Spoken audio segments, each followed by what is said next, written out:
Imixo lowunene vakwetsimi va hosi evitweni ra matimba ra hosi hina Kreste Yesu wa Nazareta.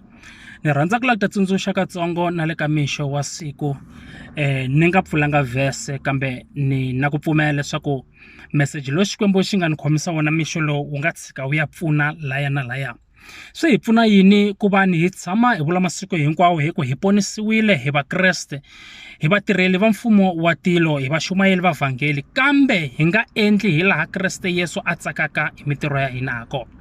Ni lava ku ta vula marito lamawani namuntlha ni ri karhi ni ma tiyisisa ni tlhela ni jeketela leswaku a hi tirheni mitirho ya Xikwembu hi ku ya hi laha Yesu Kreste a lavaka hi tirha hakona. A hi tirheni mitirho hi ku ya hi laha Yesu Kreste a ta tsaka loko o hi vona hi tirha hakona. Marito lama ni ma vulavurisa hi yini na? Ku na lavo tala va ngo endzeni ka vhangeli va ri Xikwembu xi langute mbilu ntsena eka munhu, a xi langutanga leswo tala.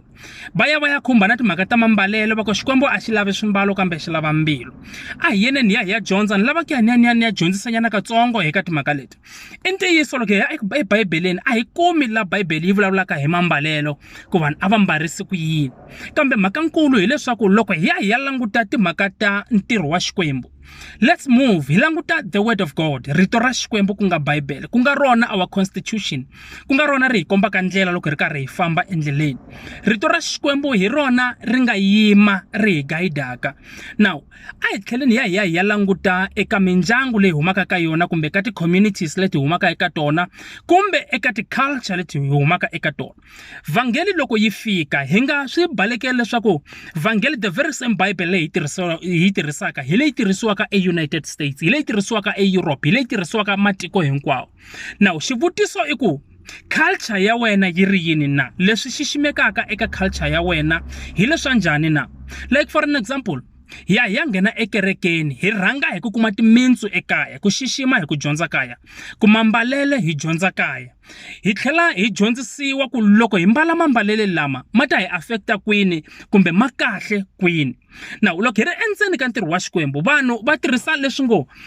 Bhayibhele a hi vulanga nchumu hi mambalele. Ina, but now a hi languteni ku hina as maAfrika loko hi amukela Yesu Kreste wa Nazareta, Bhayibhele hi fanele hi tirhisa hi tlhela hi ya languta ti-values na ku xixima kumbe ku hlonipha loko hi nga dyondzisiwa kona emindyangwini ya hina, ku ta kota ku va na xindzhuti endzeni ka kereke. That is why loko hi languta hi languta ti-denominations, loko hi languta ti-denominations Bhayibhele i yin'we mara tikereke kumbe mavito ya tikereke matele.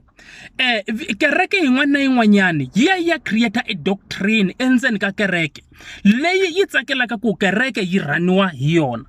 Kuna Bhayibhele ku yi nga constitution, but the doctrine hi leyi fikaka yi endla tikereke hi ku hambana ka tona ti hambana. Kereke yo karhi u nga fika u kuma ku va khongela very powerful and va khongela Xikwembu, but mbalele hi ndlela yin'wana na yin'wana va yi rhandzaka. Munhu mbale tight fit ndzeni ka kereke, loko ri mhani va nghena na hi maxoti endzeni ka tikereke. A hi nandzu because Bhayibhele a yi vulanga nchumu hi mambalele, but what about xindzhuti xa kereke na leswi u nga kurisiwa xiswona wena n'wini endyangwini lowu humaka eka wona kumbe eka community leyi u humaka eka yona.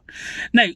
sweswinyana vanhu va kuma ku va ni va tumbela hi Bhayibhele, va endla manyala va ku hi khoteli verse leyi vulaka ku munhu a nga fanelanga a nghena ndzeni ka kereke ambale xiketi xa ku ni nga koti ku korhama, munhu a nga fanelanga a nghena ndzeni ka kereke a nga mbalanga short, loko a ri wanuna a nga fanelanga a nghena endzeni ka kereke ambale ti-short sleeves ku vonakala makwapa.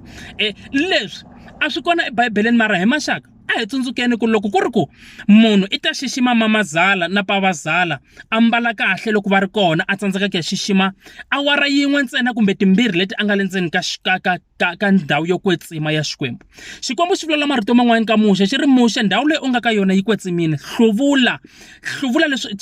masandhazi hi ku ndhawu leyi u nga le ka yona yi kwetsimini. Hi tsandzeka njhani ku va ni hi ti languta for that 2 or 3 hours hi va ka hi ri kerekeni, hi ti khoma kahle, hi mbala kahle, hi va decent, hi hlonipheka, hi mbala swa hina leswi swi tsakelaka loko se hi nga ha ri ndzeni ka tikereke. Now hi la ku nghenela ka timhaka ta ti-doctrine, u vona tikereke nga ku talwa, tikereke a tilwi, mhakankulu i ku ti na ti-doctrine ta ku hambana. Bhayibhele i yin'we mara mhakankulu roots, masungulelo ya swona. Ku na mfundhisi loyi ngo eka kereke leyi mina Xikwembu xi nga te ni yi sungula ni va ka yona, a ni pfumeli leswaku nga nghena munhu ambale i tight fit kumbe buruku loko a ri wansati. A ni pfumeli leswaku wanuna a nga nghena ambale short pant.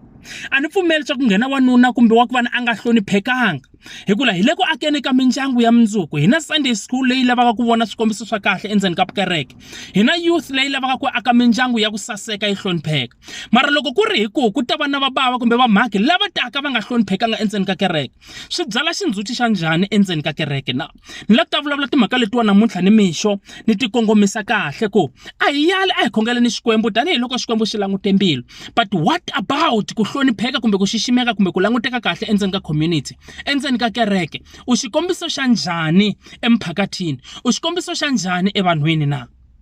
mhaka leyi hi fanele hi langutisisa namuntlha u twa vafundhisi because of va swi tshike va swi pfumelela swi endleka endzeni ka tikereke loko se va hlangana na vafundhisi van'wanyana va vonisana na vona ku no hi swi vona swi nga sasekanga culturally kusukela endzhaku la hi viyaka kona a hi tiva leswaku wansati wa ti xixima loko wansati a kota ku xixima mamazala why a nga swi koti ku xixima Xikwembu eka 3 hours leyi a nga le ka ku dzunisa hosi eka yona na mhaka leyi hi fanele hi langutisisa ku vani hi languta ku ti generation leti taka ti ta swi kota ku xixima Xikwembu na loko ti nga swi koti ku xixima Xikwembu na vhangeli leyi hi fambaka hi ngo hi xumayela yi ta famba yi hela matimba yi ta famba yi fa Xikwembu a xi mi katekisi onge hi nga hi languta ka timhaka ta mambalele hi languta timhaka ta maendlele endzeni ka tikereke so hi fanele hi twisisa leswaku kereke yin'wana na yin'wanyana leyi va ka yi sungule hi munhu wo karhi a nga vitaniwa hi Xikwembu xi ta n'wi pfuna hi ti-doctrine leti a faneleke a yimisa ekereke hi tona ti-doctrine leti nga ta famba ti ya endla ku vanhu va landzela doctrine yoleyo ku kota ku vani va ku fikela e common ground ya kahle ku va yamukeleka emahlweni ka Xikwembu so ti-doctrine ti endliwe hi vanhu kambe Bible i rito ra Xikwembu ti-doctrine ti endliwe hi vanhu etikerekeni ta ku hambanahambana kambe Bible yi endliwe hi Xikwembu so hi fanele hi languta ku hi yini doctrine leyi hi nga ta yi veka yi nga ta hi endla ku hi xiximana hi vona hi tihlo rin'we hi va hinkwerhu hi yamukelekini hi va hi ri kahle hi nghena ekerekeni hi ri kahle hi tlhela hi huma hi ri kahle hikuva ku na minkarhi kuma ku mfundhisi swa n'wi tikela endzeni ka kereke ku vani a heta sermon hi leswi a swi vonaka endzeni ka kereke xidyoho xa wanuna xi ta hi ku vona hi ya languta hosi David a ri hosi ya Israyele mara hi kuma leswaku hi ku languta ntsena i vone nsati wa Uriya a nga ri kona a ri nyimpini ku ri karhi ku luwa nyimpi a vona nsati wa Uriya a ri ku hlambeni a ya wela xidyohweni hi ku languta so a hi swi voneni leswi vana va Xikwembu a hi hlayiseni vachumayeri va vhangeli ku va nga weli evudyohweni namuntlha ku na mhaka leyi nga le ku trendeni ngopfu ya mfundhisi Makama vanhu va vo tala va karhi va n'wi jaja no you don't have to judge mhaka nkulu i ku vanhu languta kusukela ku sunguleni ku kule ku endlekeni ka hina namuntlha tikerekeni vafundhisi va tikumeka va wela endzeni ka ti-trap because vanhu a va ha swi tivi ku ti hlayisa va tikhoma kahle va mbala kahle va decent a va ha swi koti vanhu va blame vafundhisi a hi ri vafundhisi va right loko va endla leswiya but at some point ku na swiyimo swa ku ti-temptation ti huma kwala ndzeni ka kereke miringo Xikwembu a xi hi endli kahle Xikwembu xi hi pfuna mapfalo ya hina ma restoriwa hi kota ku tlhela hi xixima kahle Xikwembu xi hi endla kahle ni khensa ngopfu swinene a hi hambaniseni ka ti-doctrine na leswi va ka swi vulavula hi Xikwembu hi tlhela hi basisa mapfalo ku u ti languta before u ya hlanganela na van'wana vazalwana ku swa ni fanela ku ni nga hlanganyela na xiximeka na ku na yamukeleka emahlweni ka van'wana va makwerhu na